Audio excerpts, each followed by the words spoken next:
Hello everybody and welcome back to my channel. I'm Marcy and I am so glad to have all of you here joining me today. Today I'm going to demonstrate how to make these pockets. Now these were pockets that I had included in some journals a while back. And I saw Gayle Agostinelli make this version of pocket. It's a video of hers from about 4 years ago. I'll link that down below if you want to refer to the original. However, I really enjoyed making these pockets and I always intended to make more. And now I'd like to make one, have some for my idea book, well, one for my idea book, and then just some to have on hand. So I thought I would show you how to make them. They're not super hard. This is the one that I used in the Christmas story. I included it here and I had mentioned I was going to show you how to make these. So that's what we are doing today.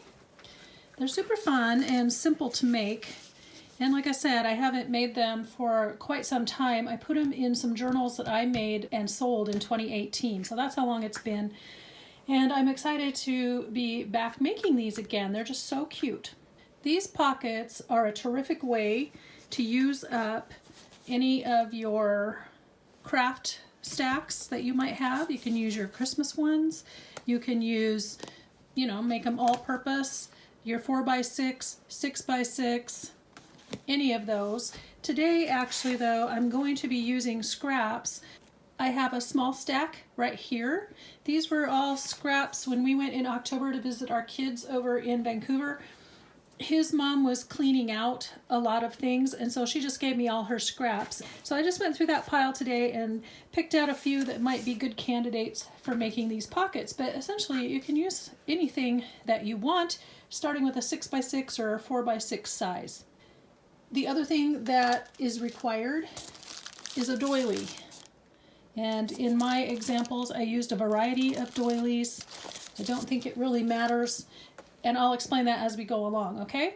So go ahead and get your stuff together if you want to craft along with me, or get comfy if you just want to sit and watch, and then I'll meet you right back here at the craft table.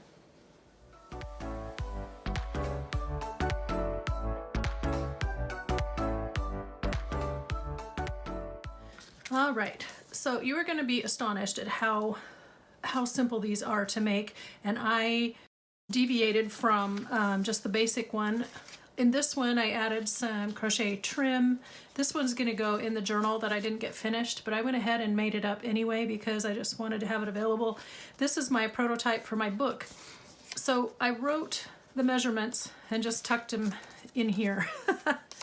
So ideally, when Gayle made hers, she thought that a 4x6 size was good, and she was putting them on her page this direction.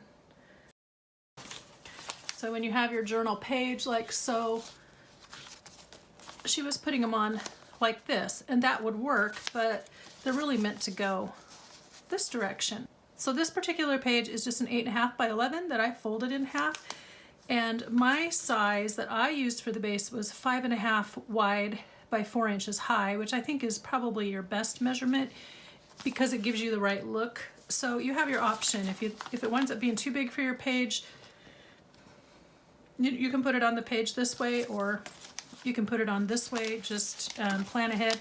If you want, depending on how you've got it set up, you could just let it hang over the page, and then when you open up your journal, this would just be hanging over. And I personally, because I don't like to see all this stuff, I like to embellish it then and do something pretty. I would probably just cover that on this side with a piece of lace, so it looked like you meant to do that, and then it would cover this, but it could still hang off the page this way. So anyway, you have lots of options. The one thing you'd want to be aware of is if your paper has a pattern that is directional on it. Depending on which way you want to set it on the page, you want to make sure your pattern goes in the right direction. Like I said, I just went with it and then started making my own variations to match kind of the styles of journals that I want. This one's in a Christmas theme. This one was Christmas, but we're going to work on some today that aren't Christmas. So just kind of think in advance. Most of your journal pages, the kind of a nice standard size that everybody likes is a 9 high by 6 wide. And then when you fold your 8.5 by 11 sheets, your standard copy paper in half, then you get a 5.5 wide by an 8.5 tall, and that leaves you ample room around the edges for the cover, to cover all your pages. So I'm going to stick with the 5.5 wide by 4 inches high. And actually it makes me wonder if this is, it says it is 1, 2, 3, 4, 5.5. It just feels a little short, you know? But anyway, I like this size. So that's the size base we're going to use. Oh, the other thing you're going to want is some kind of circle. Now I used my scallop punch here. I forgot to grab it out, so I'll grab it in a second. And Gayle had a scallop punch as well, but her example that she was using just had a plain like 3-inch circle. So you're gonna need some way to make a little circle feature. Here we go. I got my punch now. So mine is just a 2.5 inch. And it's just this basic one. It's not the most industrial size, but just use what you have or accommodate or figure out how to get yourself a circle. Even you could draw around the bottom of a glass if you want, or like around some ribbon or something. You know, if you just drew a circle like that and set it on there, that would be cute too. And that's bigger. That's probably a 3.5. Yeah, that's like a 3.25 inch circle. So anyway, use your imagination. It's just meant as a great way to use up scraps. There's no do or die situation here. Just do what you like and make it look cute. Okay, so then the doily, this one here that I used, I think was a 6 inch, and it's a little big. This one here that I used was a 4-inch doily that was in my stash, and it's just about right, but you could use like a 4 or 5-inch doily. But in this case, I just trimmed off the edge and it still works. So as you can see, you can get a lot of different looks out of this. Depending on what paper I pick, I've got a white doilies, and then I've got some pink and purple. These are 5-inch in diameter. I found them at the thrift store, as well as all of these I've found at the thrift store. So they're anywhere from 5 or 6 inches, because I shove extras into the packages to keep it all together. The other thing I thought maybe I could use were maybe some of these butterfly die cuts. That might make a really cute alternative to the doily, but we'll just see. We'll just see. All right, so now we've explained all the options. Let's find our paper that we want. In the original example too, they had rickrack. So I brought over some rickrack, but I also have some fabric scraps, because on the ones I made before, I used strips of fabric here instead of paper, and then I trimmed it out with lace because I was just using up what I had. So let's look. She's got a lot of really pretty colors and a lot of purple. I don't know if purple's her favorite color or not. That would be a nice base, so I'm going to hold that one out. So you want a color for the base piece, and then you want a strip for here, and then you want one big enough to punch your circle. And if you really want to be matchy-matchy, they can all, you know, like maybe coordinate your circle with the background or whatever. If I wanted purple, I could do like this. That'd be kind of cool, wouldn't it? I'm going to scoot these out and just lay down my options. And then I had, would that be pretty, like a punched, or is that too busy? Ooh, I don't like the back of that, I know that.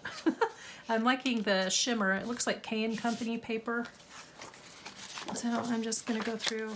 I had found these and in her stash. So I think these were just the fronts of cards. And these would be great too if we wanted to do one that went vertically instead of horizontally, because these are such a versatile little pocket. We could certainly do that. Anyway, you know how it is when you've got somebody else's scraps to play with. It's always way more fun than playing with your own. Now that one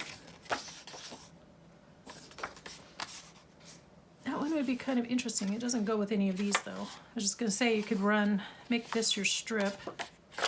I don't think it matches my bases, and I don't think we're gonna have a ton of time to make a bunch. Can you see what I'm flipping through over here?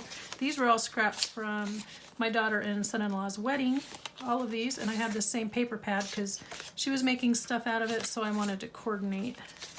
So any one of these, I like the 4-inch high. These are only 3.5 inch, so that won't work. Anyway, I was gonna say any of those would have worked as a base, but they're not quite quite right. Not quite tall enough, really.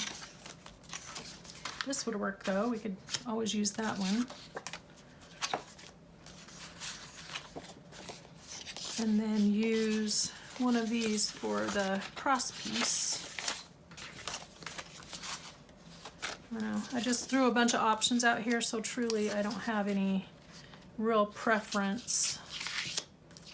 This is shiny paper. I don't know where she got it, but it's so cool. Just wondering if I could use it.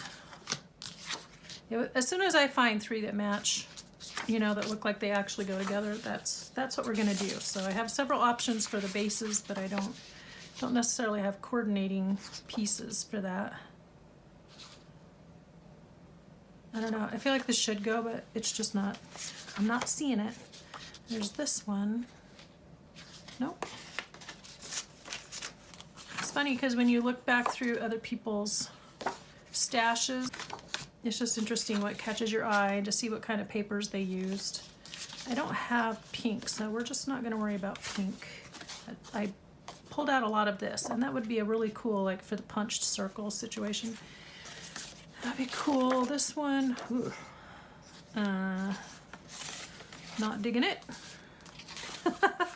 This would be nice because then I could punch 3 of the bigger circles, and this would make a nice base too. Okay. I also liked the pattern on this. This is meant to be seashore paper, but I like this kind of a baskety color. So I think I'm getting it narrowed down here. I also like these because while the back is just really kind of hideous, this side would make a nice neutral for the circle. Okay, so I do think I have it figured out. Finally. Let's do that base with this as the cross piece, this. And we could either punch that as the circle, or we could even punch this as the circle. Let's do that.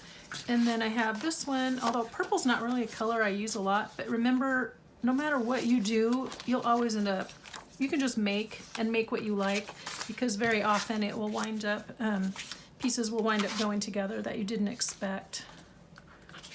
So if this went like this, and I had the coordinating piece across here, what would I coordinate it with? Huh. So much purple. Hold on, I'm going back through my stack just to see what I might coordinate that with, because I don't see anything right here, but I would do the punched circle there and that punched circle there. See, like, this is dark and this is dark, so a lighter strip in between would be very eye-catching, but this is light and this is light, so I want a darker strip. I wonder, I could just do, oh, I could use the piece I trim off of this. Okay, yeah, let's do that. Okay, I think I got it figured out. I'm not gonna use these. I don't think, I do not believe. Okay, so let's get to cutting. So I want my base, here's my little notes. 5.5 wide by 4 inches high. I'm gonna do that and I'll be right back. I got all of these cut, and I'm going to go ahead and do 2 orienting that way and 2 orienting this way. Now, the only problem with this one going up and down, although this works great, is that my circle winds up at the top, which I suppose isn't the worst thing, but it works better when it's a tuck down here and not up at the top, just the way it is on the page. So this one, I can turn this all around and that will still look fine, I think, but, or I can make it go this way. Actually, that'll look really cool, wouldn't it? Yeah, there we go. So that's how we want that one to look. But this one, because of the pattern here, I might just be better off leaving it going sideways and making one of these other ones go vertically. The other thing I wanted to mention was these little paper strips. As you can see, they're different widths. I started out cutting them 2 inches and then I trimmed them down to 1 3/4. They were just a little too deep. And I think 2 inches is what I did here. You just want it deep enough so it's going to catch that doily, but not so deep that it overruns the pattern on the page. So I think this will be my other vertical one. Or maybe I don't need another vertical one. Let's just make 3 horizontals. Yeah, let's do. Sorry, I'm orienting this so I can see all the sparkle and stuff. It looks really pretty that way. So we'll just make 3 that go horizontal on the page and 1 vertical. I think that will be fine. And I've been wound up with a lot of purple here. Not my usual color scheme.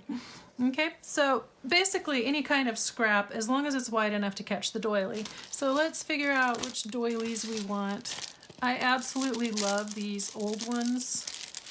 I just think they're really pretty. And this one I think is a 5-inch. 1, 2, 3, 4, 5, 6. It's a 6-inch. I think I used the smaller one. I think this is the one I used in the Mary album. So all my bases, I did do 5.5 by 4. This one is just a little short. I think it was like 5 1/4 because that's the size of the card. So, you know, just kind of play it by ear and base it on what you need your sizes in your journal to fit your journal pages.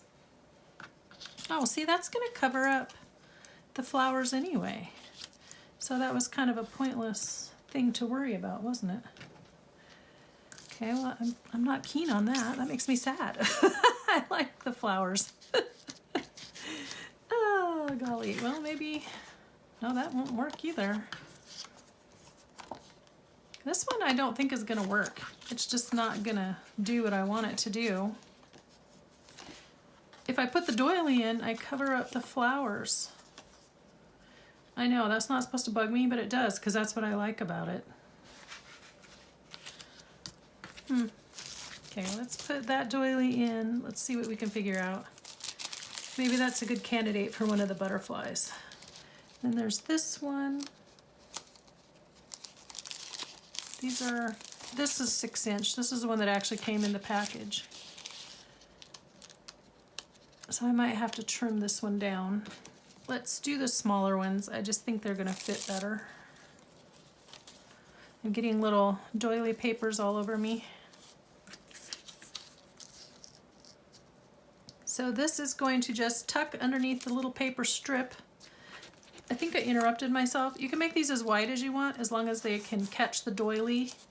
And then they don't have to come all the way across, because this circle is going to cover it up. It's just going to tuck under the circle, so you don't have to worry about it. If your piece isn't quite wide enough, that's fine, as long as it will tuck enough under the circle. I need some paper clips.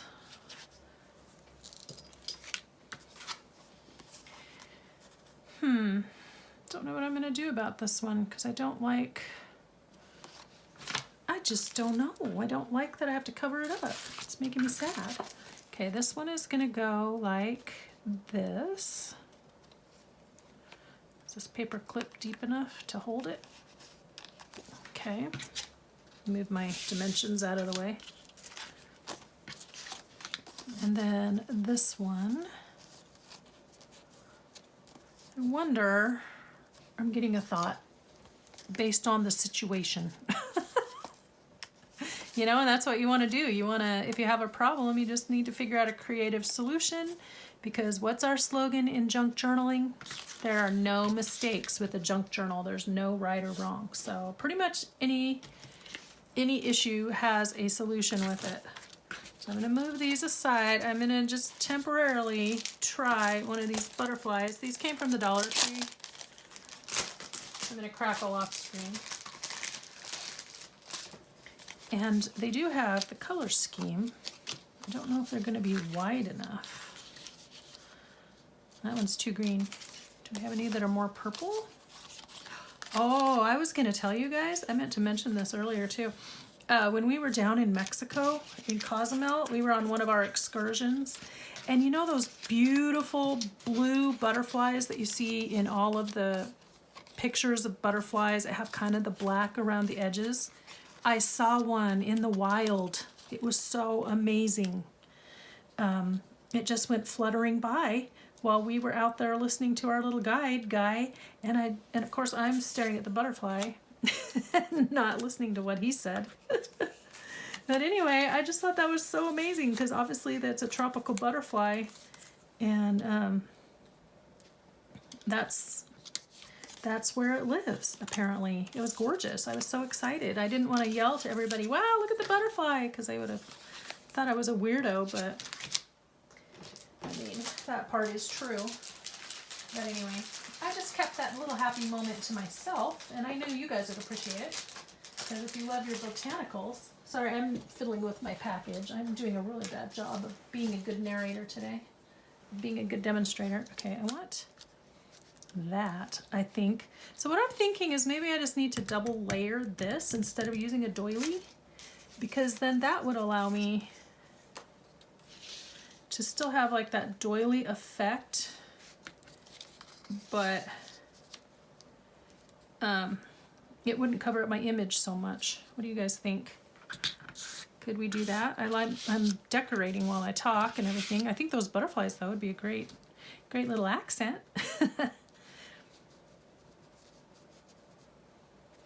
Let's see, is that gonna work? Is that gonna fit? That might work. It's so crazy, it just might work. Scooby-Doo. I don't want to turn it the other way because it'll cover up this border with the purple and that won't make any... Well, I suppose I could do it this way. It wouldn't make any good sense to cover up a border that you want to have seen, but what if we do it like that? And then this could be like another little tuck and a tuck, and then we bypass the issue of needing... I need another paper clip. I don't have one. Bypass the issue of needing a doily altogether. Yeah, and then I could... Well, no, that won't work, because with the sewing... Well, I could just sew along here, I suppose. It would still make the tuck right here. Okay, so that's what we're going to do. Okay, well, we got that one figured out. I need another paper clip, and I just don't have one handy. Let me put my butterflies away. But yeah, maybe, you know, use your imagination, and maybe instead of a doily, use a butterfly. Or something like that. Or just a half circle. The point of this is that theoretically you're supposed to tuck in here and behind here. Doilies are not very strong, so I would, you know, you could overcome that by maybe gluing two together before you fold it and reinforcing the doily, or just taking your chances. I just want to see if this guy has a little more. I like the purple on the other one because it ties in. He's not big enough. I'm going to stick with plan A. There we go. Of course, I'm turning this into something way harder than it started out being. Okay, now let's get our trim on there and move forward. My goodness, I have butterflies everywhere. I'm gonna have to put these in the package later, but maybe I can get them in a pile. They're going all over my cutter. Here, that one will work. They'll look really cute right there. These are cool. I had not seen these until Pam Van E was using them. And then she very kindly sent me a package, so thank you, Pam. And when I went looking, lo and behold, there they were. Okay, so these guys are going to have butterflies on them. These guys need something else. So this example that she had, that someone sent her, it was definitely Christmas themed. And then this little circle had a design on it that was the focal point. As you can see in this one, I made the fabric embellishment the focal point on the circle. This was a punch out from a book, and I made that the focal point. And then you just tuck your tags and stuff in. So the one thing I did boo-boo on was on this one, and then the one that's actually in the journal, the blue one. I didn't sew this down low enough for this to be very deep. On this one I did. See, so my stitching line is here, and so you have a lot of room to tuck back in there. So that is one thing I would be aware of if I were you. And then, I mean, I would say this is probably just a little too deep for that pocket, but because of the depth of the doily and all, it worked. This was a shallower doily, so it didn't come down as far, so that's why I wound up, I sewed it up here and down here, but this doily only comes to about there, so I really should have stitched right here. Then I would have had more room. So those are just a couple things to be aware of. Let's see, so this has the flowers on it, so it doesn't need a focal point, so the only thing left would be this one. I don't know, should we do another butterfly? Should we? Oh, I know. I brought over some flowers. Let's do a flower. I have these I'm still trying to use up that were ones I made out of paper I didn't really like. I made these a few years ago when I was practicing how to make flowers, but look at that. Look at that. The olive green sometimes is a marvelous neutral. You don't expect it to be, but it really is. Oh, I like that one better, I think. Do I like that one better? One more. This one has more of the mauve-y colors and the green. I don't know what you guys are seeing up there. I think, I mean, I like that too. Is this on blue? That's on blue. I don't want it on blue. Here. There we go. I think that's the same as this one. Yep, it is. Okay, we're gonna go with that one.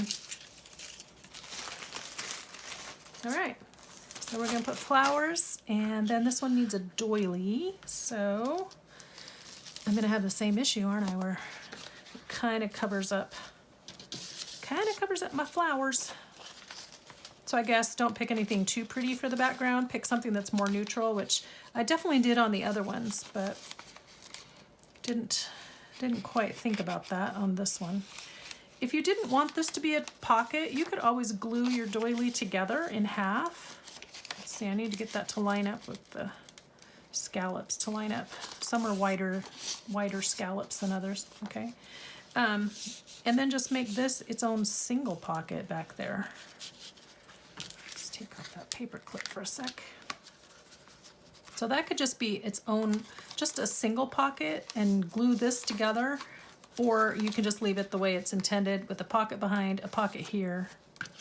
This isn't meant to be a pocket. It's just meant to anchor everything and be a decoration. So let's see.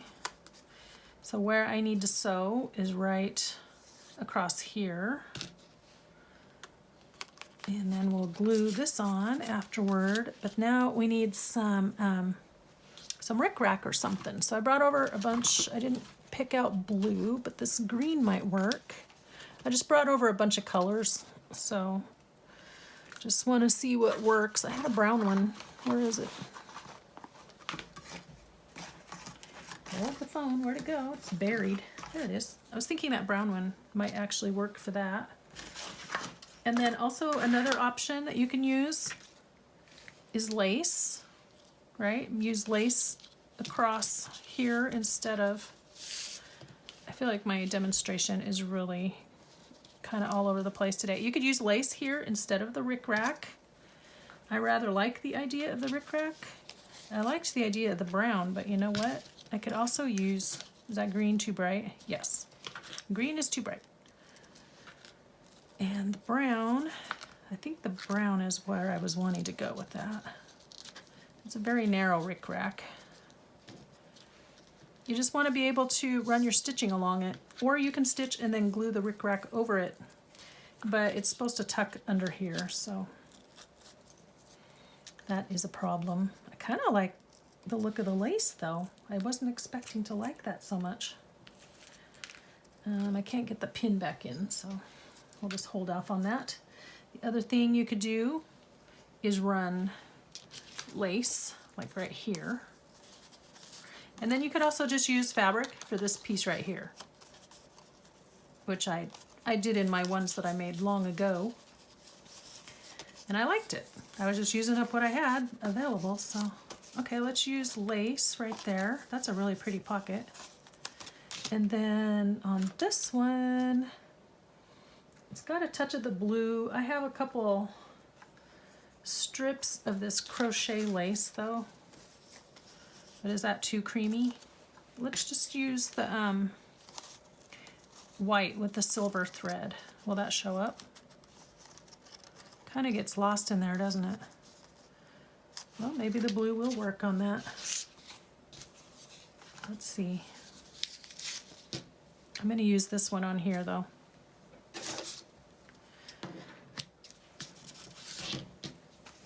Let's see. So I have 2 shades of blue. I think the lighter blue would work. I just tucked that edge under. Now I gotta find it.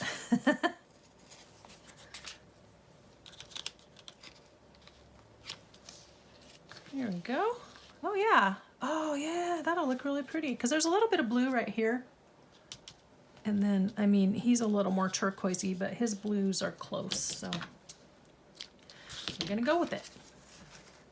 Other options that you could use across here are ribbon, the wide ribbon. And here's another one. Like this could have run across here. This is I think a 1.5 inch. Oh, it says 2 inch wide. Just fancy ribbon. Most of these I found at thrift stores and stuff. And then instead of the rickrack or the lace, you could use any kind of trim and just run the trim across here, which I demonstrated so aptly right here. Okay. And then I also had this piece of doily because I think a little doily edge could also dress up something. Just so you have lots of options and lots of variations on how to make this. So I'm going to go ahead and what I have to do now is just sew. I'm going to be sewing. I have to make sure that it all catches. And then I will sew the rickrack and the trim. Let's put the straight edge over there. And it's going to run right along here. So it catches this, but then that makes sure that this pocket is deep enough to tuck things into. If you're not confident on your placement and holding it all together, you certainly could like tack some glue here and there where the needle is not going to go. But essentially one line of stitching right across here. And you could ink this up. I'm probably not going to, although it might help it stand out a little bit more, but I don't think I will. I may decide to change up that butterfly at the final hour. Because see, with a little bit more purple and a little, this is more teal, but I think I'd like something with a little more to that blue shade. Anyway. So yeah, just lots of different ways that you can do it. This one's probably a little more teal than blue too, but I won't glue the butterfly on until after I'm done sewing. And I just use paper clips or whatever to just kind of hold it all together for me while I run it through the machine. So that's how these are all going to do, and then I'll be back in just a second and show you what we got. All right, I have these all sewn. I'll bring them up one by one really quick. This one is pretty much done since that is the focal point. That one's all taken care of. The last thing I wanted to do was to round the corners. So I'm gonna just grab this really quick and we'll just round the corners on the top edge. There we go. Let me glue these little pieces down very quickly. I don't know if you noticed, but when I was mocking up this one to get ready to sew it, I had the circle on the wrong side, but since we're putting it in the, we want to put it in a journal this direction, I realized before I put it all together, thank goodness, that the circle needed to be down here. So I did catch it. I don't know if any of you happen to notice that, but luckily I caught that before I sewed it all together. But I like how it turned out. It turned out really pretty. So this one really could go either direction. And now you have your spot to tuck back behind here. You could almost tuck something in here too, because I didn't glue it down. I would say that would be the choice of you know, if you make yours and you find you have extra space, it's up to you if you want to tack this down with glue or leave it open. So that's how that one is gonna look. I like rounding the corners because it helps tell me which way is up. And then the other thing I needed to do was trim the overhang, which I forgot to do on this side. I don't want it sticking out. I should be very careful here. Because with my luck, I would cut the circle. Let me get to where I can see it. Okay.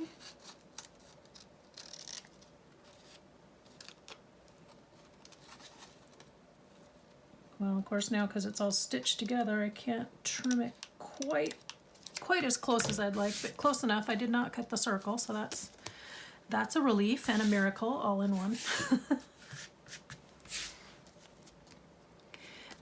Note too, if you are a person who sews, I did back tack on either end. I just wasn't sure, depending on how it goes in the journal. But if I knew for sure which way it was going to go, I wouldn't worry about back tacking as long as I knew that the glue would catch where the ends of the threads are, if that makes sense. Usually I don't worry about tacking down my ends if I know that it's going to get glued down in that spot. So for instance, you can see better on the back, I did tack on both ends, but I wouldn't have had to because I'm going to glue it here, here, and here, and the glue would keep the stitches from coming out. That's, for those of you who don't sew, that's the sole purpose of tacking things down, is to keep the stitches in place. So the glue will do that just as well. So a lot of times I don't tack down my edges like on fabric flips and stuff because I know it's going to get glued to a page. Now that I put the glue on that, I think I want to trim out those little white spots. Of course I do. Because nothing says fun like glue on your scissors. I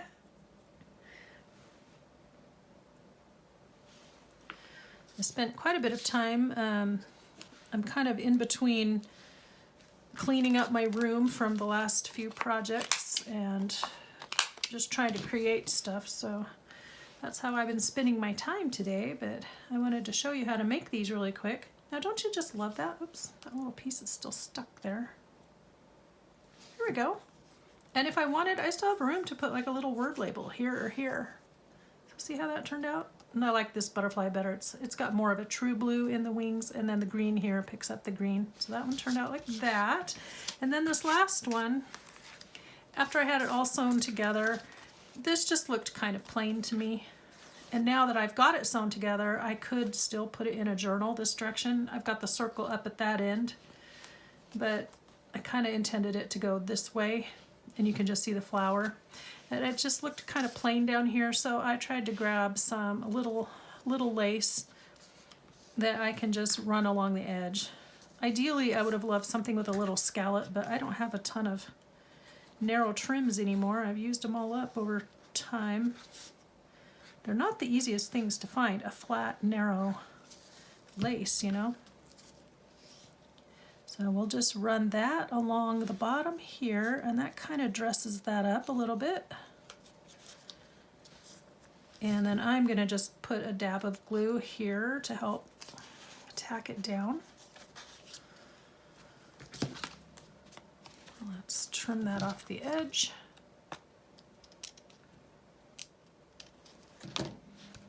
And then we'll glue the butterfly.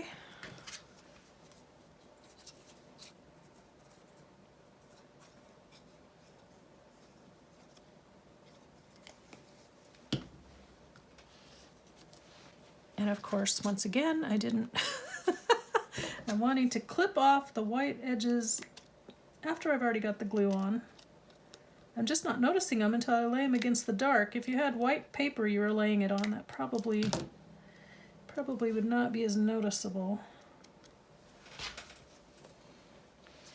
So don't do as I do. Try to think of that in advance. Then you could add a little antenna.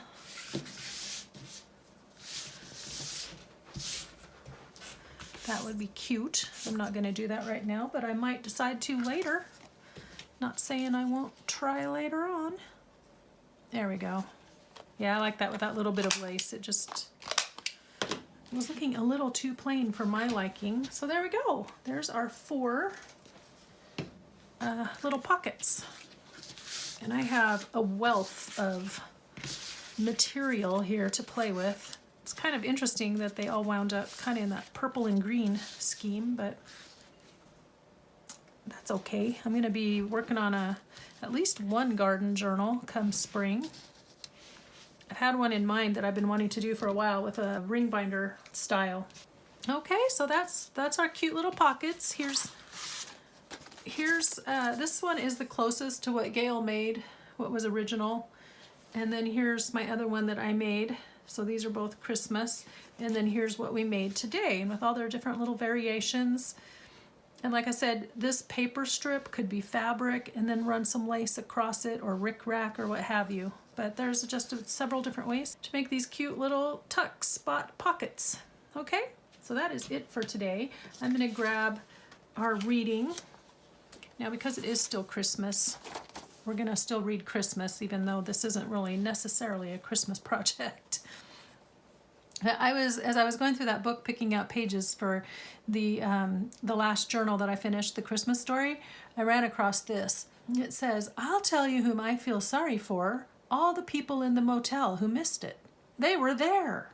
They were in the same time period. They didn't have to learn of this event 2,000 years after the fact like we did. While they were lying in their beds trying to get some rest, they missed it." I'm going to posit here that seeing as how it was an inn, and the nature of inns and places like that, especially throughout history, is that they were probably also in there, you know, having some alcohol and getting drunk and relaxing, and there was music and all kinds of things. I don't think they were all just trying to sleep.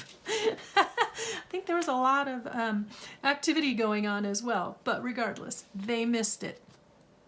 They could have walked right out to the stable and witnessed the coming of the Messiah, but they were too busy with the mundane to notice the eternal. And then this little reading from Charles Swindoll. "As the year draws to a close, Christmas offers its wonderful message, Emmanuel, God with us. He who resided in heaven, co-equal and co-eternal with the Father and the Spirit, willingly descended into our world. He breathed our air, felt our pain, knew our sorrows, and died for our sins. He didn't come to frighten us, but to show us the way to warmth and safety." And that's by Chuck Swindoll out of his book, The Finishing Touch. So don't let your interest in the mundane, the everyday, be the thing that causes you to miss the fact that God is here with us. He came here, and that's what we're celebrating every single year at Christmas. And that's also what we celebrate at Easter, you know. It's just as fitting to celebrate at Easter time the birth of Christ, and at Christmas the death of Christ, because they're intertwined. All right, guys, that's it for today. I hope we gave you lots of fuel for the imagination and lots of contemplation for the heart. And until next time, guys, I will be inspired and do something creative. I hope you will too. And I'll talk to you in the next video. Bye-bye.